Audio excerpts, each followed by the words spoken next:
there, welcome back to Life Group News.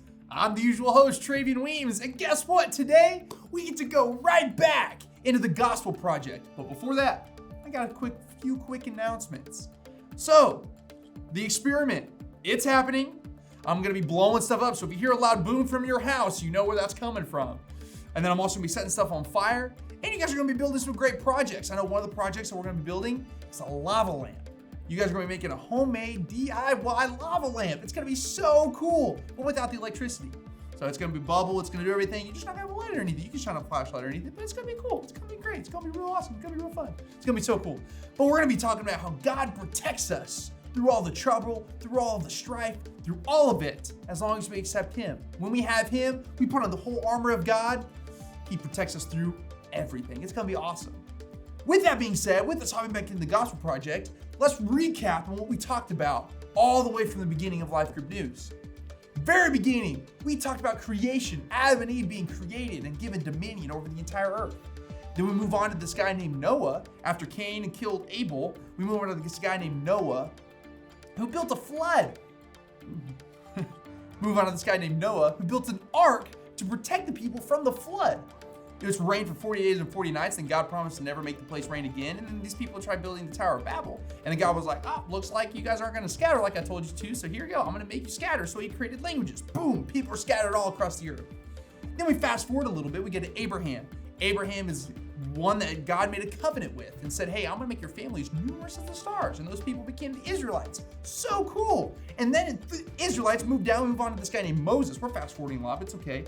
Move on to this guy named Moses, who was called to take the Israelites out of slavery from Egypt into the promised land. But he never made it to the promised land. He wandered in the desert for 40 years, in the wilderness for 40 years. And we get there, now he's about to die, and now we've caught all the way up to now a few weeks ago, we talked about this guy named Joshua, who was supposed to take the place of Moses. And Moses was like, hey, you're gonna be my heir, you're gonna take care of everything. Joshua was like, I don't know if I can do it. He's like, hey, you're not gonna be able to do it. God's got you. He's gonna be able to do it. He's like, okay, cool. And Joshua leads the Israelites into the land of Canaan, pronounced Canaan. Canaan, it's gonna be great. Now we are here. The Israelites are into the promised land, but they gotta send out spies first. So there's people living in the land of Canaan that can't be there. They shouldn't be there.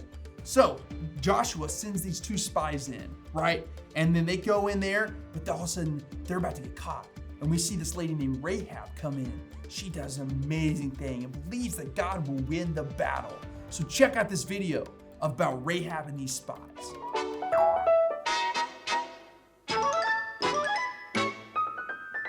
The Israelites finally arrived in the promised land of Canaan, but there was one problem. Other people were living there. God's people couldn't just walk in and set up their tents. They had to go to battle against their enemies, and they had to win. Joshua sent 2 spies into the city of Jericho to see what it was like. The spies stayed at the house of a woman named Rahab. Rahab had heard about God and believed in Him. She wanted to help His people. When the king of Jericho was looking for the spies, she hid the men on her roof. When it was safe for the spies to leave, Rahab said, "Please be kind to my family, since I have been kind to you. When you attack Jericho, please don't kill us." So the spies promised to keep Rahab and her family safe. Rahab tied a bright red rope in her window so the Israelites would know where she lived. When the Israelites arrived, the people of Jericho hid behind the city's strong walls. God told Joshua how to conquer the city. Joshua would lead the people to march around the city 1 time every day for 6 days.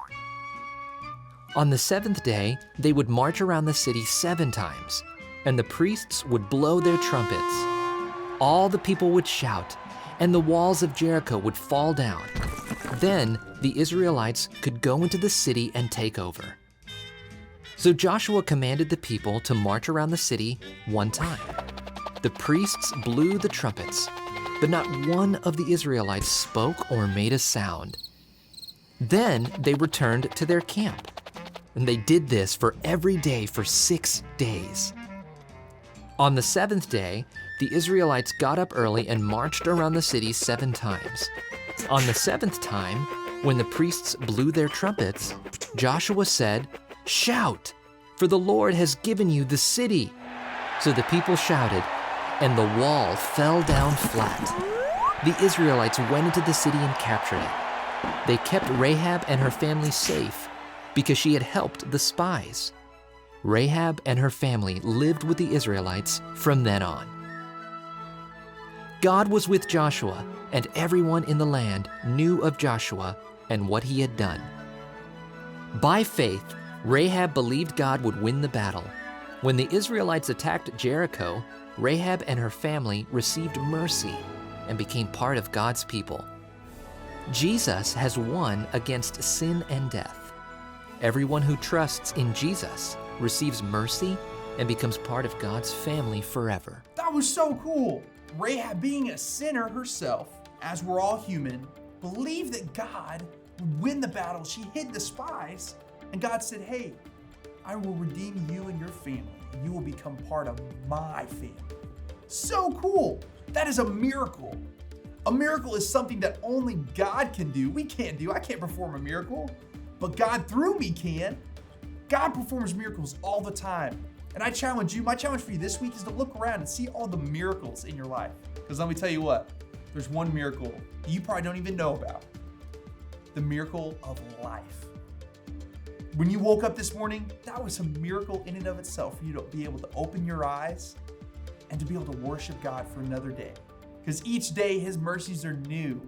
It's so cool. God gives us the breath of life so we can go and share about the eternal life that he gives us. It's so cool. It's so crazy. It's so awesome. I just love it. Oh my gosh. It's so cool. It's awesome. I love it. And I know you love it too. That's my challenge for you this week, is to look around, see all the blessings and miracles that God puts in your life to help you glorify him even better. That's Life Group News for this week. And next week, we're going to be continuing the story about Joshua and him leading the Israelites in this land of Canaan. I'll catch you next week. Baby T out.